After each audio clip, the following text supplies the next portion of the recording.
So let's talk about the next important idea.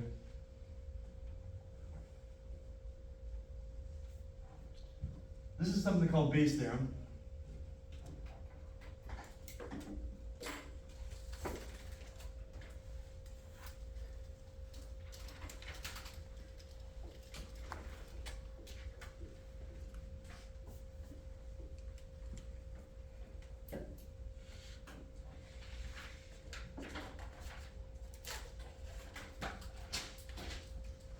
Bayes' theorem just has to do with a formula that allows us to find conditional probabilities. So remember, a conditional probability is just, for example, the probability of B given A, for example, is a conditional probability. And most conditional probabilities, well, let me start over. Most probabilities in real life, the ones that are interesting and the ones that are meaningful, are actually conditional probabilities. They're actually conditioned on something. So, for example, if you apply for car insurance and and the car insurance company wants to know what's the probability that you'll get into a car accident. Well, whether you get into a car accident is conditioned on a lot of things that exist in your life.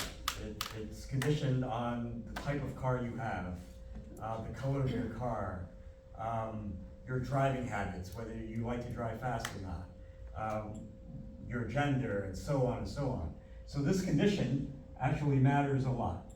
And so the more specific the condition, the more accurate the probability ends up being. So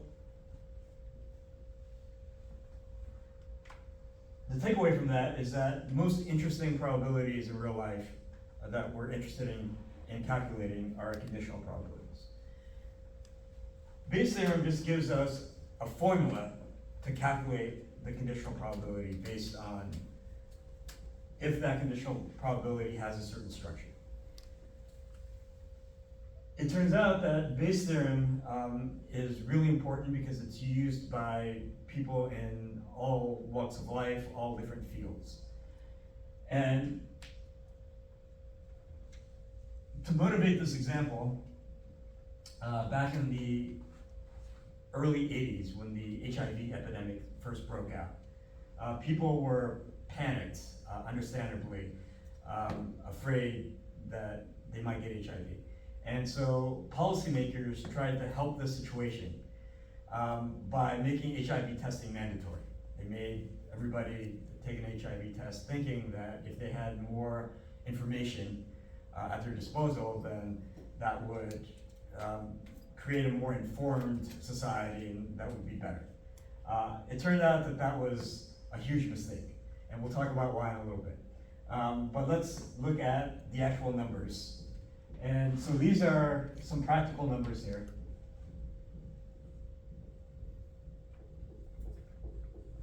So it turns out the probability of getting HIV turns out to be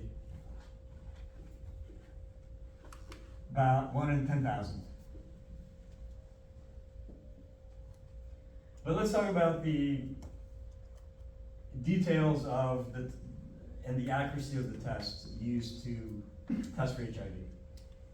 So, in words,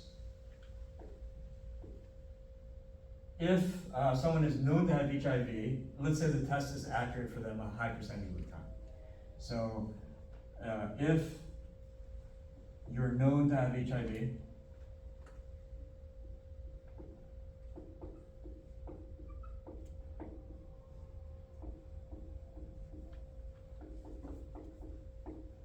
the test will be accurate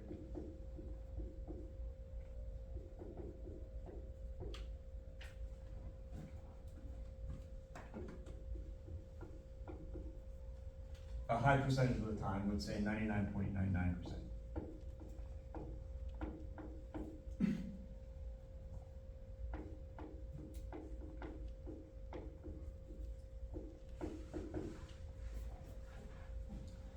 Let's go ahead and express that as a probability.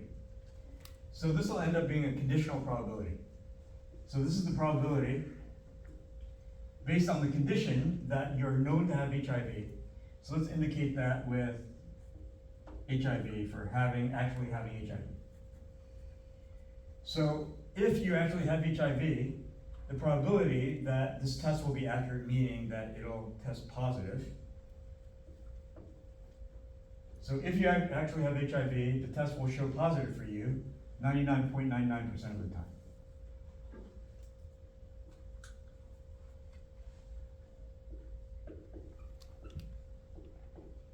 And of course, as an equivalent decimal, that'll be 0.9999.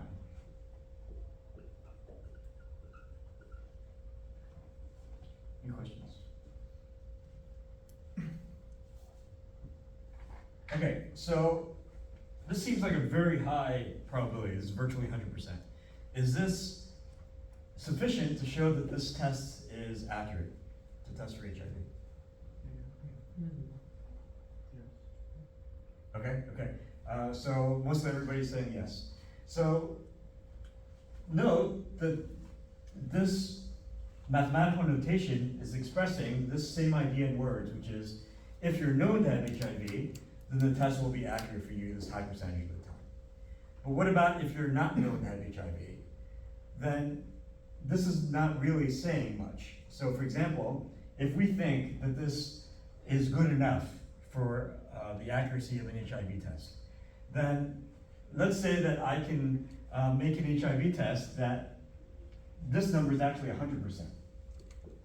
And the way that I can do that is everybody who comes in to take this, some of you see where this is going. So everybody who comes in to take this HIV test, basically, I don't even bother to test you. I just give you a piece of paper that says positive, and basically give you a positive test result, no matter who it is. So everybody who comes in to take this test, you just leave with a test result that says positive. So everybody who's actually known to have HIV, then their test result says what? Their test result says positive. So this test will be accurate for those people what percentage of the time? 100% of the time. But is this an accurate test? No, not at all, right? Because we haven't accounted for the people who are not known to have HIV. So that needs to be an extra consideration. So now let's say that for this test, if you're known to not have HIV,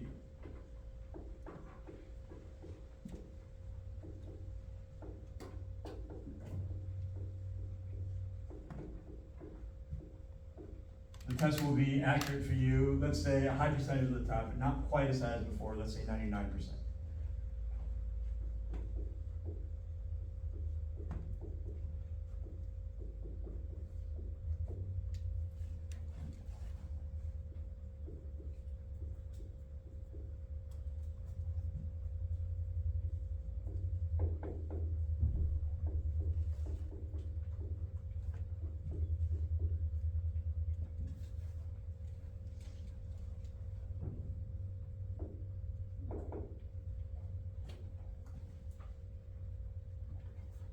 So this situation in words, let's translate it to mathematical notation.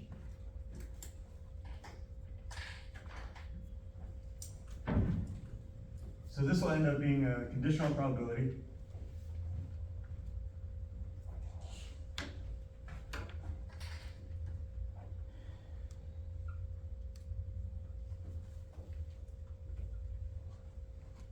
Or based on the condition that you don't have HIV. So we're going to notate this with HIV with a horizontal bar over it. And remember, we see this notation before. The horizontal bar represents the complement, or what's left over, or the opposite situation. So the opposite of having HIV is not having HIV. And so if you're known to not have HIV, then this test will be accurate for you 99% of the time, meaning that the probability this test is negative, which means it's accurate, for you will be 99% of the time.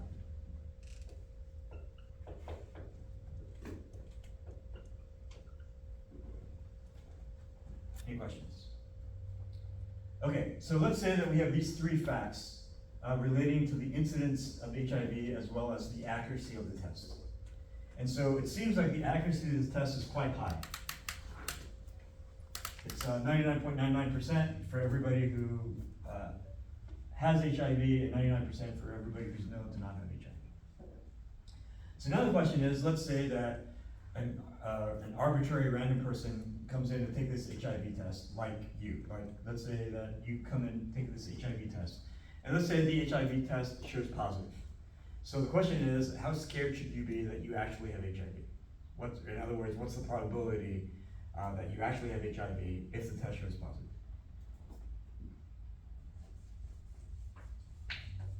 So we're going to work out the exact number, but I just want you to think of what you think a reasonable estimate would be.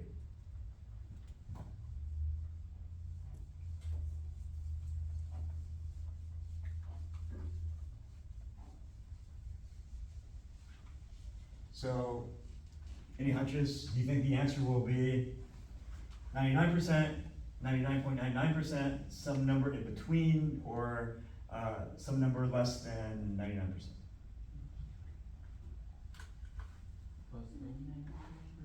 Less than 99%? So if so, how much less? So would it be 98%, 90%?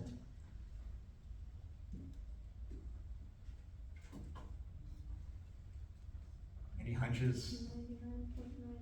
99.98, okay. Anybody else? What are you asking?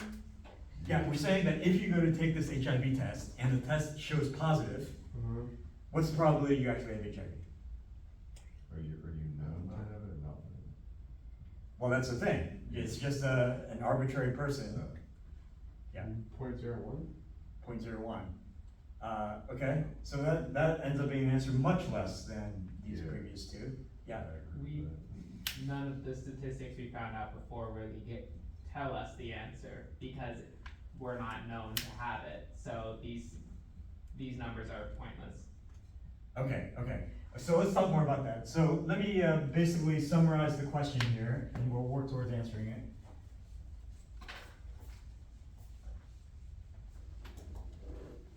So basically, the question is, if you take the HIV test,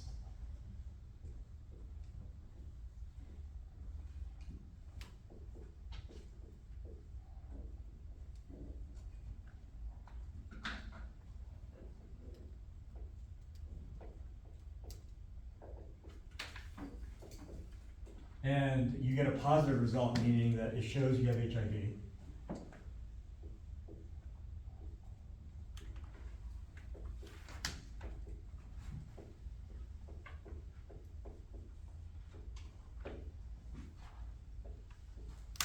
What's the probability you actually have HIV?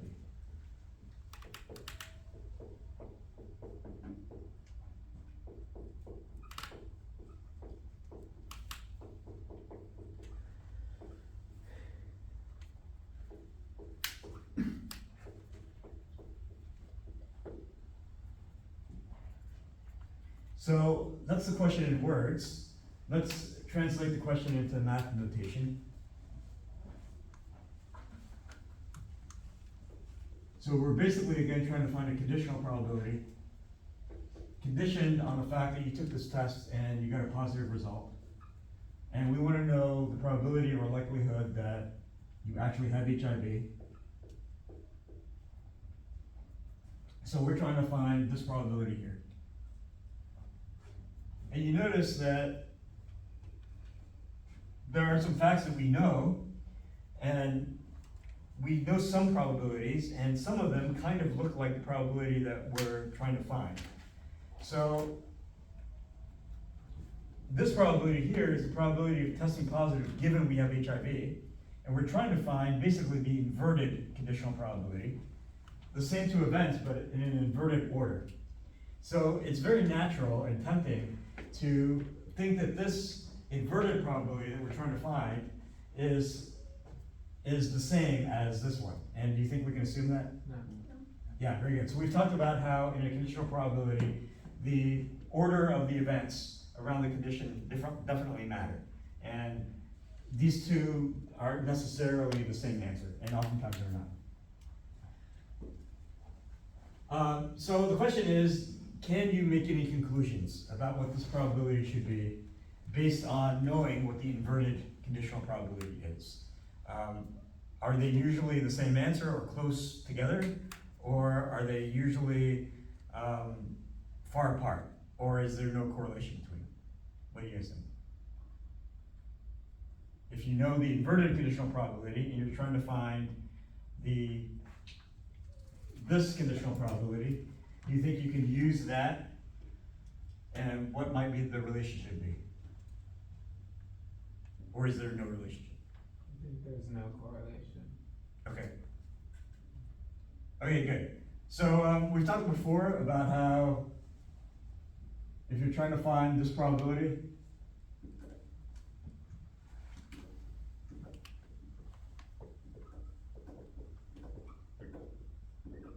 these look very similar together to each other. The probability that it's dark given that it's midnight versus the probability that it's midnight given it's dark, they look very similar. But just because you have one doesn't mean that the other will be the same answer. So, for example, if it's midnight outside, what's the probability that it's dark? Yeah, virtually 100%. So let's say 1. But if it's all you know that it's dark outside, what's the probability that it's midnight? Almost 0. Yeah, almost 0, very good. Because it's dark anywhere from 6 p.m. to 6 a.m. and it's midnight at exactly 1 moment in time. So it's virtually 0. So these answers are very different from each other. In this case, they're almost opposites from each other, but that might be a coincidence. It doesn't necessarily mean they're always opposites either. So let's revisit this and let's talk about how we can come up with this answer. So if you remember, the first time we talked about conditional probability, we used the example of marbles, and we were able to find any conditional probability that related to the marbles by counting them from the table. So let's revisit that real quick.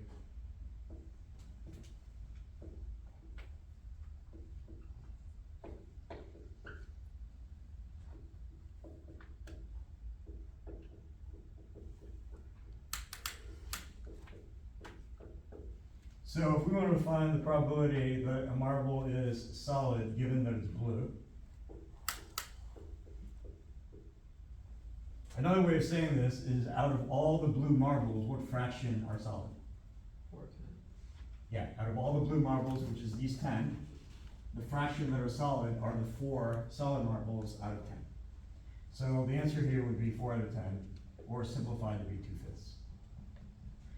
But it turns out that even though this is a very simplistic example with marbles, any conditional probability can actually be found using this table approach, including this much more important example of the HIV. So let's go ahead and construct a table, and let's talk more about that.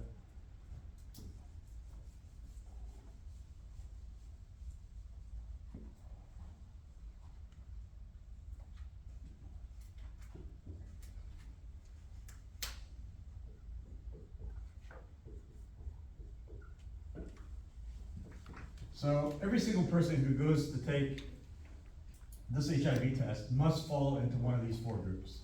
So they'll either have HIV and not have HIV, and they'll either test positive or negative.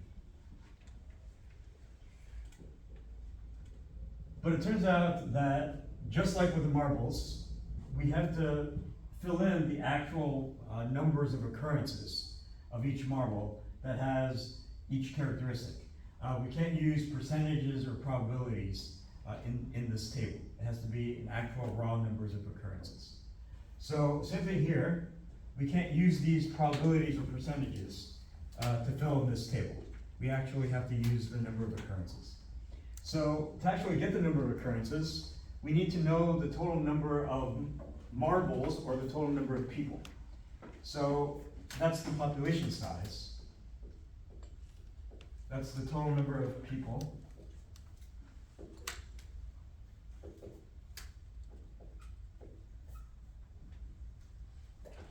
And we actually don't know what that is, but it turns out that you can make up any number. And if you fill out the table using an actual number, even though it's made up, it can be any number and you'll get the same probabilities in the end because the relative probabilities will still be the same. So we can make up any population size and get the correct answer at the end, but sometimes it helps to come up with certain population sizes for the problem. It'll make it easier to calculate. So anybody want to suggest a certain population size here? 10,000. Okay, so very good suggestion. Let's say we use 100. What's wrong with using 100? Yeah. Yeah, it could be too small, but it turns out that in terms of accuracy, it doesn't matter. You can make up any number. The only thing is, when we go to find the total number of people in our population of 100 who have HIV, what would we do? We would go up here and we say 1 out of every 10,000 people have HIV. So therefore, if we allow fractional or decimal people, then how many people would end up having HIV here? So it would be 1 divided by 10,000 times 100. That would be the number of people who have HIV. But now we're going to deal with decimals and so forth, so that'll be a little bit harder to calculate. But we'll still get an accurate answer at the end if we take all the decimal places to the number of correct places. So let's go ahead and choose a population size that is divisible by 10,000. So 10,000 will be a good option, or 20,000, or 100,000, and so forth. Yeah. Would 100 million be good? Since if you do, because you want to find at least one person who tests negative for HIV, that has HIV. So wouldn't 100 million be good? 100 million works too. Good. So any number really. So just so you don't have anxiety about picking the right number, any number works. It's just that some numbers might be a little bit easier to calculate with than others. So 100, for example, you're going to get decimals that you'll have to work with. But 10,000 works, 100 million works, and so on. So let's try to come up with a consensus. What number do you want to work with here for the population size? 10,000. Okay, let's say 10,000. So let's say population size is 10,000. So if we have 10,000 people in our population total, and we know that 1 out of every 10,000 has HIV, then how many people would end up having HIV in our population? 1. Good. So there's 1 person. So let's fill out this table. So where do you think the number 1 goes in this table? Top left. Okay. So this top left, remember, this means that 1 person not only has HIV, but they test positive as well. All we know is that 1 person total has HIV. We don't know actually whether they test positive or negative. So because of that, this number 1 then represents the total of this column representing having HIV. So then do you think that you can split up that number 1 into half and half, so 0.5 and 0.5? Yeah, that would imply that they're evenly weighted. So just as many people who have HIV test positive as negative. That's not necessarily true. We can't make that assumption yet. So all we can do is know that this entire total column sums up to 1. So one way that we can represent that maybe is we can do this. So this column adds up to 1.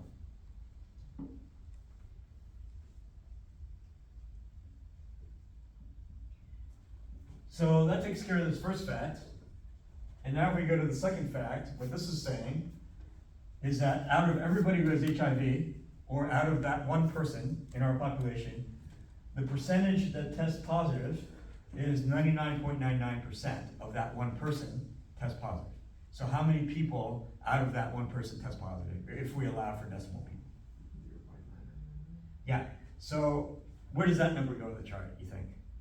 Top left. Yeah, now it's the top left, because out of this 1 person, that fraction of people test positive. So it's going to be 99.99% of the 1 person. That works out to 0.9999.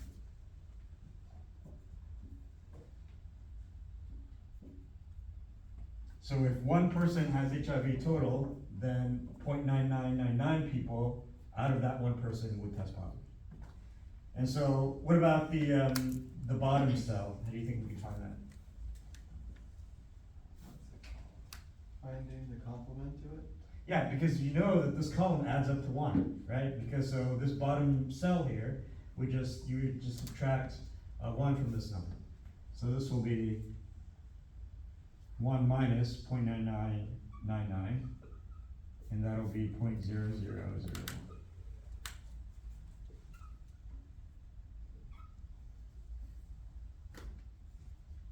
Any questions so far? Okay, so that takes care of the second fact here. The third fact is, out of everybody who is known not to have HIV, and in our population, how many people is that? Who don't have HIV? Yeah, so there's only one person out of 10,000 people who has HIV, so therefore the remainder must not have HIV. So this will be 9,999 people don't have HIV.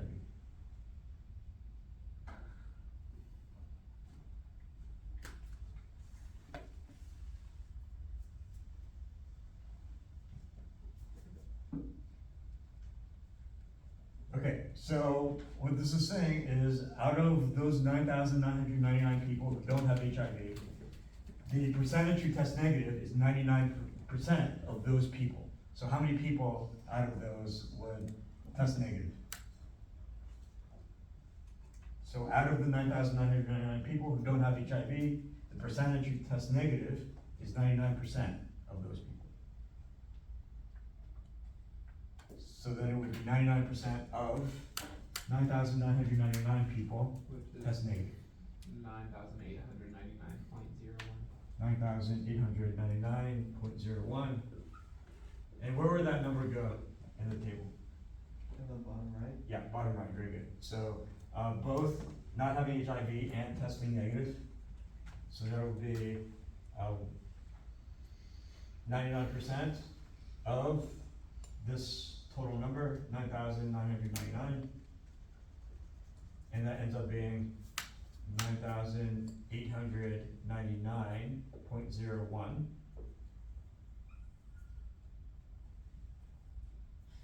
Would you do the whole, you can't have a partial person thing?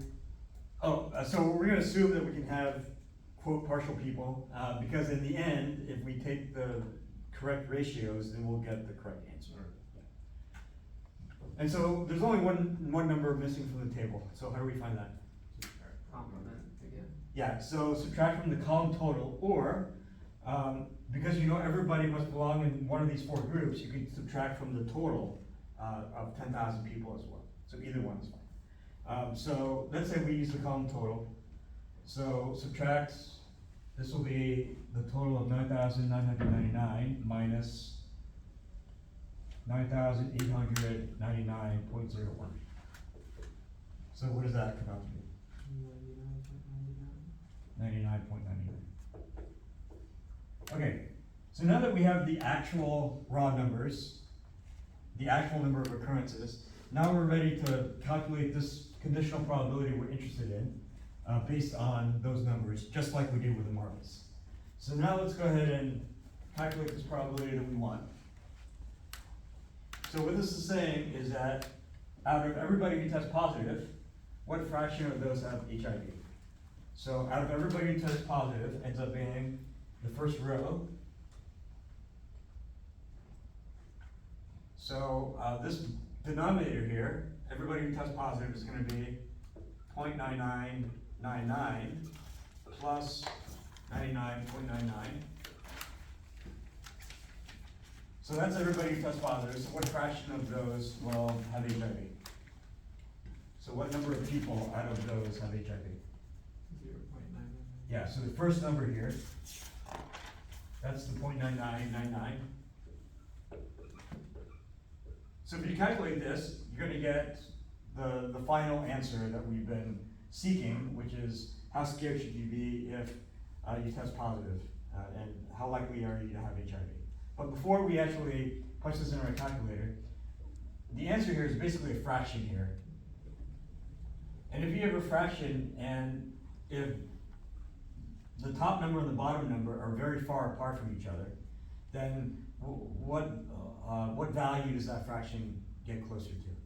0. Yeah, so if these two numbers are very far apart from each other, you're gonna expect an answer that's close to 0. What if these two numbers were close together? Yeah, if these two numbers on the top and the bottom are close together, then you're gonna get a fraction that's closer to 1. So really, we're just comparing the difference between these two numbers. So it turns out the top number is close to 1, and the bottom number is close to 100. So these two numbers are actually quite far apart from each other. So we expect a fraction that's closer to 0. So let's actually calculate this, punch this in, and we'll talk about what we get. Sorry, how could we get to that? So we're trying to find this probability. So out of everybody who tests positive, we're trying to find what fraction has HIV. So everybody who's positive is the sum of the first row. Okay. So that's the bottom number here. And then of this number, what fraction has HIV? And so that would be this cell here, which is the 0.9999. Okay. Thank you. Yep. It's around 0.001. Okay, good. So 0.001, this is a very small decimal number, but it's 0.01. Oh, 0.01, yeah, that's what I meant. So this is a very small decimal number, but sometimes it's easier to think of small numbers as percentages. So what would this percentage be? 1%. Yeah, 1%. So what this is saying is if you take this HIV test, which seems like it's accurate, it turns out that if the test shows positive, you only have a 1% chance of actually having HIV. And so this same question was asked to practicing doctors, and over 90% of practicing doctors said that the answer should be around 99%. And so over 90% of practicing doctors got this wrong by huge amounts, and this has huge implications in terms of how they're able to make decisions for their patients. So now you know that if you take this HIV test, even though it seems accurate, that the likelihood of actually having HIV is actually quite low, and you shouldn't be immediately scared if it shows positive. So now that we kind of unveiled the curtain and showed that the number should be about 1%, intuitively, can somebody give us an explanation as to why this probability ends up being so low? Yeah.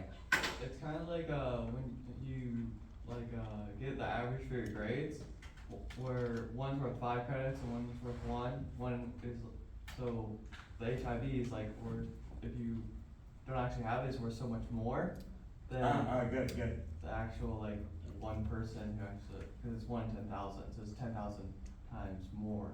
Like, Because the incidence of HIV is so low to begin with. yeah. Very good. Anybody want to add to that?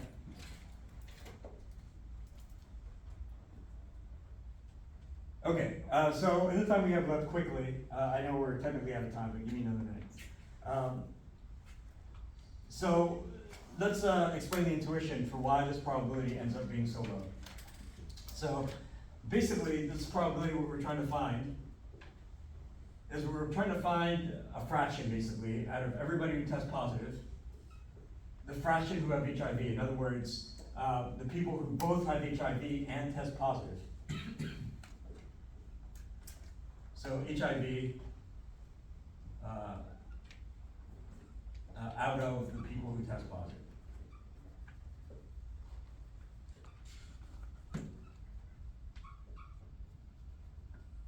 So essentially, it's this ratio of the number of people who have HIV out of this group who test positive divided by the total number of people who have HIV, divided by the total number of people who test positive.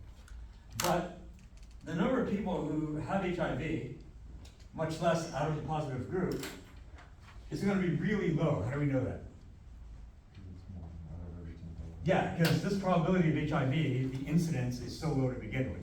So we know that this numerator is going to be super low. And we just said that if we have this fraction where the top and the bottom numbers are very far apart from each other, then the fraction will end up being close to 0. But how do we know that this number here representing the number of people who test positive is gonna be much greater than the number of people who have HIV. How do we know that that number who test positive is much greater?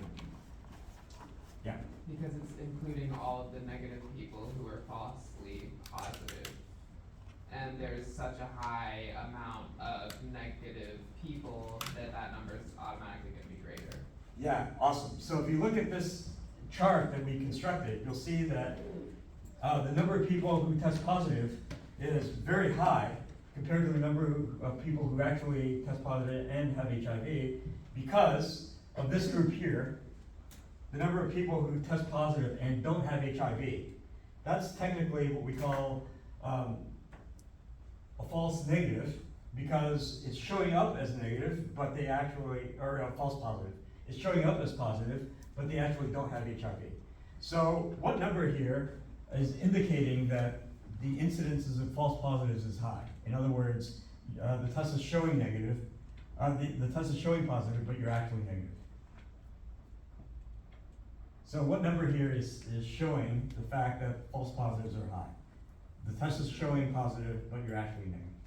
The 0.99 on the bottom. Yeah, very good. So this here is showing that if you don't actually have HIV, it'll show negative 99% of the time, but that also means it'll show positive what percentage of the time? 1% of the time. So that doesn't seem like it's very high, but in terms of HIV, that's quite high. That means that almost everybody doesn't have HIV, but the test shows positive for them 1% of the time. So this positive here is going to be much higher than the number of people who actually have HIV. And because of the difference of these two quantities, you're getting a probability that ends up nearing zero, being very close to zero. Yeah. So is it basically saying that it'll show up as a false positive 1%, out of all 10,000 people who don't have it, 1% of them are gonna show for the false positive? Yeah, so what this means is that out of everybody who doesn't have HIV, the test shows negative 99% of the time. But also equivalently, if you don't have HIV, the test will show positive for you the remainder percent of the time, which is 1% of the time. Yeah, yeah. So, and that's why this incidence of positive ends up being much higher than the number of HIV in the first place. So the difference of these numbers are so different that this final fraction will end up being closer to zero. Okay, very good. So, real quick, we actually haven't mentioned what Bayes' theorem is, but we talked about it in the context of this example to show that for this example, you can easily build a table to get the answer that we're looking for, which is this probability of actually having HIV given you test positive. So you can build a table. Next time, tomorrow, in the beginning of class, we'll talk about a formula where you can just plug in numbers to get the same answer as the one we get on the table. But you'll see that that's not a magic bullet. That formula will actually be sometimes quite confusing to know what numbers to plug in. So that's why we started with this table to show that you can get the same answer. So, see you guys next time.